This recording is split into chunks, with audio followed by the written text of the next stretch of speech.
Okay, today we're going to start talking about isotopes. In order to do that, we do have to calculate the atomic mass of each element. Don't forget to always pause when you need to. First thing you need to know is about the atomic number.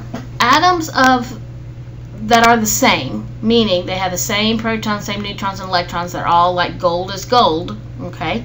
We use the atomic number to help us tell the difference between one element and another element.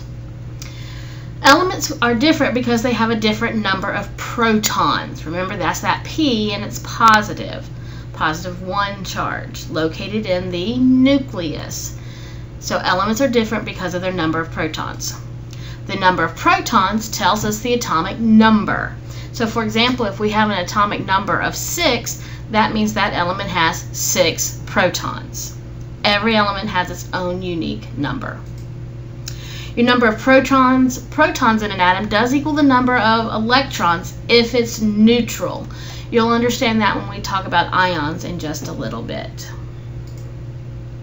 Your atomic number, and we're going to use just the letter Z for right now, of an element, is the number of protons in that nucleus. Oops. Sorry. So for example, I have my element, carbon. It has 6 protons. It has atomic number of 6. Phosphorus has 15 protons, has atomic number of 15. Gold has 79 protons, atomic number is 79. Your mass number, on the other hand, is the number of protons and neutrons in the nucleus of an isotope. And I'm getting to the definition of that. So your mass number equals your protons plus your neutrons. So here we go. We have our oxygen, and we need to figure out how many protons, neutrons, electrons, and its mass number. Remember here, mass number equals your protons plus your neutrons. So here we go. Oxygen has 8 protons. It has 8 electrons. So what's its mass? P plus N, its mass is 18. So its atomic number is 8.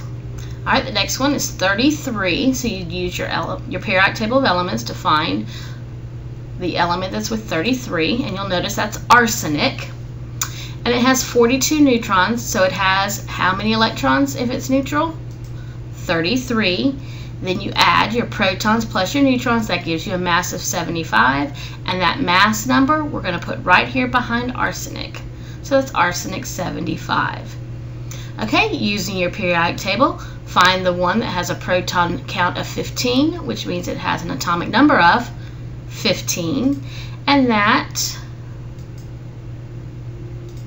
it's coming backwards, sorry, is phosphorus, and we have a mass number of 31. So what do you think we're going to do this time? You're right, we're going to subtract.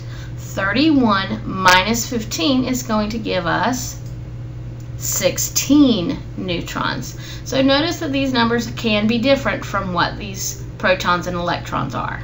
Okay? All right. Here we go. Complete the symbols. This is basically what you do. You're going to put in your element symbol, and if you don't know it for right now, you can use X, and that'll be fine. But you should start getting used to your periodic table of elements. You're going to have this upper number, which is the superscript, and then the bottom number will be your atomic number. So for example, here we go. Here's bromine 80, remember that's the mass, and 35, which is your atomic number. So how many number of protons? 35. How many number of neutrons? Remember, subtract your proton number from your mass and you get 45. How many electrons? 35.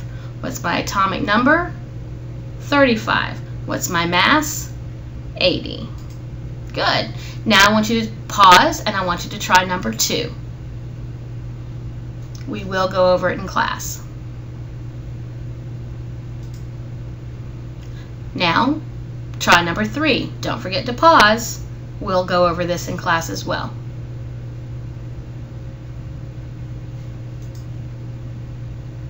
Try number 4.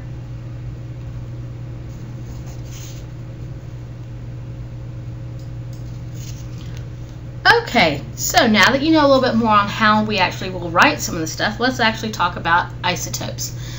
Dalton was wrong about all elements having the same type of element being identical. For example, carbon 6 or carbon 12 is not the same as carbon 14. It's still carbon because it has the same number of protons, but it does have a different number of neutrons, which means the mass numbers are different.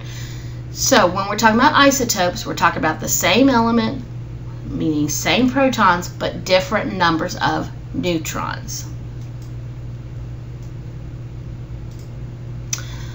Frederick Soddy was the first scientist that really proposed the idea of these isotopes. And this is its truest definition here. Isotopes are the atoms of the same element having different masses due to varying numbers of neutrons, which means a different number. Soddy actually won the Nobel Prize in Chemistry in 1921 for his work with isotopes in radioactive materials.